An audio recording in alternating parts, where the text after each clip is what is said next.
welcome everyone here to Bright Star's Turn Center, and particularly a warm welcome for the second day in a row to our superintendent, Waller. And we're here today to not only talk about the Turn Center, but also address the events of the weekend. So we will turn things over to Superintendent Waller at this point. Thank you, Doctor. Good afternoon, everyone. Thank you to Bright Star Church and Community Church and Outreach for hosting us here today. I happen to have a personal relationship and a long-standing relationship with Bright Star. I'm joined by Nicole Carter, the Executive Director of Special Projects at Bright Star, Pastor Michael Goggins, who you just saw, of Bright Star, Deanna Perez of Bright Star, and Charles McKenzie from the Inglewood First Responders. This weekend, I visited many different communities across the city and was able to see the joy of families and children celebrating Father's Day and Juneteenth. At the Paint the Hood Orange Block Party I attended in Pullman yesterday, Dr. Lynn Hughes of the Pullman Porter Museum stressed the importance of seeing what's normal in our communities. Normal is the connection and community building at the celebrations like the Mr. Dead's Fathers Club in Inglewood, Paint the Hood Orange in Pullman, and the 1865 Juneteenth Weekend Fest in Garfield Park. As Dr. Hughes said, violence isn't normal. It's the exception. As we uplift the normal, I also want to acknowledge the exception, violence in our communities. That's why we're here today. At the Urban Resilience Network Turn Center, I visited this space yesterday following its ribbon cutting and applaud the work of Bright Star Church and the community outreach. This trauma center provides counseling as well as helpline advocates that people can call if they need emotional support. Gun violence can happen in a matter of seconds, but the trauma resulting from it can last a lifetime. And that's why initiatives like this trauma center are so important. As we work with our community and outreach partners to build safe spaces like this in our communities, CPD will continue working to improve safety in every neighborhood. Our officers are working hard to address crime through enforcement efforts like gun recoveries, strengthen violent crime investigations, and arrests of violent individuals. We saw some success this weekend in some of our most high trafficked areas like the lakefront and beaches. But there's more work to be done as we make progress in our city's most vulnerable communities. I want to thank our brave men and women who continue to put their own safety at risk to protect others. Our officers worked one canceled day off this weekend, and I cannot thank them enough for their work. Together with Chicagoans all across the city, we showed what's possible when we come together in fun and fellowship. There's power in each of our communities, and we know there can be peace also. The Chicago Police Department will never stop working to make our neighborhoods safe. I'll now turn to Nicole. Good afternoon. I am so grateful to CPD. So on behalf of Pastor Chris Harris, as well as 110 employees at Bright Star Community Outreach, thank you to CPD for all of the work that you do to help keep us safe. I am equally excited to have you all here in the reimagined Carter G. Woodson Elementary School South, where you now have the Urban Resilience Network. Here we will house Bright Star Community Outreach programs, as well as up to 30 collaborative organizations who will be housed in this hub of hope, where we will bring resources to the community. We will bring resources around mental health support. We will bring resources around workforce development. We will bring resources around education, as well as initiatives that are going to address the social determinants of health. So here in this space, we will have collaborative partners that are going to help to bring healing to the community. Yesterday, we had over 1,800 individuals here who helped us to celebrate as we cut the ribbon. This is an important initiative to have in our community, one place where our residents can come with trusted partners to know that they can receive help. So behind you, I'm not sure if the cameras can grab it, but we have our helpline. On this helpline, anyone from across the city can call 833-TURN-123 and get help if they've experienced trauma or violence. We have community and faith leaders who lead that effort, who will walk everyone from brokenness to wholeness. In addition, we have ambassadors who go out on the streets when there are violent weekends, as we had, and they help to let the community know what resources are available. In addition, we're going to be housing and employing over 100 youth for the summer to help keep them safe and to teach them about financial literacy so that money can go farther than their paycheck. So we're really excited to have you all here to let you know about the resources in the community, to let you know that it extends way beyond what we do in terms of trauma support, but that definitely is the crux of what we do here at Turn. So thank you for being here, and we look forward to serving the community. Thank you, Nicole. I'll now take 3 questions. Superintendent, there have been 4 murders in the 11th district over the last 4 days or so. Any updates you can provide? I mean, obviously it's an area of the city that's seen a lot of conflict over various narcotics trafficking. Is that the case, as you understand? Some of it is still rival gangs, some vying for narcotic areas. We reached out to the mother of Timothy Lockhart to speak to her and give her our condolences and consideration as if anything else that we can do for her. We're reformatting some things. 11 has always been a challenging district. So we're reformatting some things only there, that we're going to take a deeper dive to see what we can do in 11 that works in some other places. 11 is kind of a place that the challenges just keep coming. So we're going to reformat some thinking and some strategies there. Any specifics, employment strategy?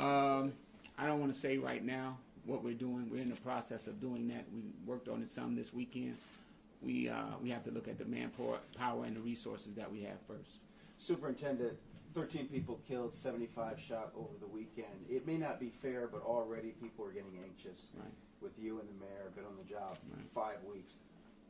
What's different, and what more do you need to bring those numbers down? Well, I'm never going to say that we can't use more manpower, more resources. We're really working officers to a nub.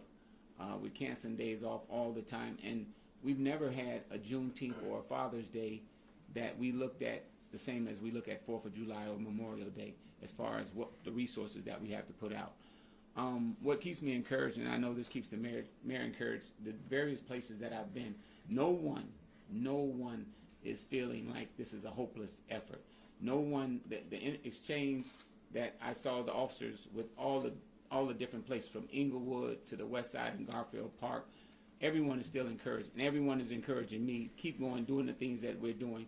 We know in some places it's not working, but what we also see is that we plan for things more happening in the evening. We do have officers out in the daytime also, of course, but we're having a lot of people who are just emboldened, and they're shooting people recklessly in the daytime also. We saw that. I responded on 79th Street, right near Kedzie, and that was something that somebody saw someone that they had a problem with, and they began shooting and ended up killing one kid. And those people who were in that car, they had weapons also, though. So they weren't completely innocent. So a lot of these people sometimes are a party to their own demise. Superintendent, how long, I think people have a lot of patience and a lot of understanding of the mayor's multi-tiered strategy, but how long should they be giving this strategy before they expect to see some results? Well, we're already seeing results. Like I said, everywhere that I go, and Mackenzie here from Inglewood First Responders, we went to a shooting on, I think it was 65th and Troop, somewhere in there. He was able to defuse a situation where a brother was shot in the leg. The family was going crazy, emotional, which is understandable. But that brings resources, more and more resources. We have to protect paramedics. We have to protect the crime scene. So now he was able to diffuse. So we're already seeing some of the benefits from it. We know that a lot of the outreach and street intervention, they're along the lakefronts. We had some at 31st Street. They helped us out greatly. We haven't had incidents there like we had before, and we're still just putting the same amount of resources that we had before there. So we are seeing some positivity in the 3rd district. We saw some in the 4th district. We saw some. So we are seeing some positive efforts in some places. Can you speak specifically on the triple shooting on Gladys Avenue last night? What was happening, and is there a fatality in that case? I believe right now that the young lady is still holding on. I believe she's on life support. Again, we don't know exactly the motive. We have to look deeper into the backgrounds of the other people who were there. I'm sure the young lady probably was not the target. usually that's the way it is. But I can just say that the males that were involved are still okay. I believe she's on life support. That's just the latest thing, the latest update that I have. Was it a gathering? I don't think it was a gathering. No, I believe they were just walking along the street. And can you mentioned that there was gun recovery and arrest. Can you talk about those numbers? How many guns were recovered? And then also to the families that lost their kids, their family members. There were 11 deaths this weekend, and ages ranging from 15 to 58. What do you say to those families that are hurting and that are simply scared to walk down their street? We have victim assistance for those families, and it would be remiss of me just to say something that out of character. We have definitely give our condolences to the people who have passed from this gun violence. We definitely have consideration for the people who are wounded this weekend, and we look out for those families too. We have a lot of victim assistance programs that we kind of push those people to. A lot of times they don't want it, and they're thinking maybe revenge or something like that. But that's the thing that we try to diffuse with the first responders. As far as the weapons, I know over 40 weapons were recovered this weekend. In fact, just last night, the 8th District got over 8 weapons from just a traffic stop and charged for 3 or 4 people with those. And it was just a traffic stop. And I don't know if you've ever seen or if you've ever been out and you've seen the police attempt to stop someone on a traffic stop, and then that person takes off and starts driving recklessly. Now, we have policy for no pursuit in that type of situation, but those people drive off recklessly. And we know that someone was just killed after a short pursuit. So we try not to do those things, but those are the people who are holding guns. They're not running for no reason. And those are the people who are holding guns or who have just committed a crime. Last question. Right. Lieutenant, the policy, the practice of running the roof lights on squads, I understand you're signaling to the public with the police presence and maybe as also as a deterrent. But sometimes it feels like every turn you make, you see blue lights and it feels like the city's on fire. I wish that was the case, that everywhere you turn you saw police lights. I wish that was the case, because downtown area, we do it. Some of the lakefronts, we do it. Most of the time in the inner city, we don't do it because it's not really a useful tactic there. The amount of crowds that are downtown, some people visiting from out of state, they may want to see or feel some presence of police to feel safe, so that's one reason why we do it. But in the inner city, those communities, we usually don't use that tactic at all. But is there a thought, just the idea that you can have a different take on it, that it just feels like Michigan Avenue, that what's going on now, what's going on now? Right. Well, we haven't had any incidents, knock on wood, on Michigan Avenue in a while, so that's something that we can take a look at if people are bothered by it. We haven't got any negative response thus far from it, so we'll probably continue to do it until someone says that it's something. I know what you're saying. We don't want it to make like it's a police state, and that's why some people don't want the pod cameras with the blue lights flashing. We don't want it to be that way. Unfortunately, we're in a challenging place, and not just Chicago, but the whole country is experiencing these type of things, and that's not something that we're going to just draw to or make excuses for. We have to do our job here, and we know that it's a challenge. I would not have taken this job coming out of retirement if I didn't know that it was a challenge and that the challenge was ahead of me. It's not going to be easy. You're not going to always see the improvement right before your eyes. It's not always going to be as obvious as that. Sometimes the improvements are behind the scenes, and it's a slow process, and that's just the truth of it. Can you say something about how this facility is going to help? Just something about how this facility is going to help you do your job. Exactly. People who have been traumatized, sometimes they don't even know. And I look to our officers also, because they're going from crime scene to crime scene after crime scene. So in that we need to get them some help also and make sure that they're good. But when we look at places like this where people can just call, there's no cost, they can call and be helped immediately.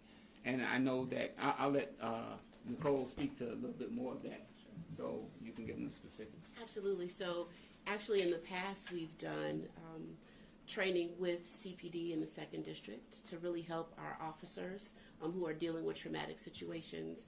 We went through every shift, so even into the wee hours of morning, just to give them some support so that they had the language and the understanding of what they needed if they needed support.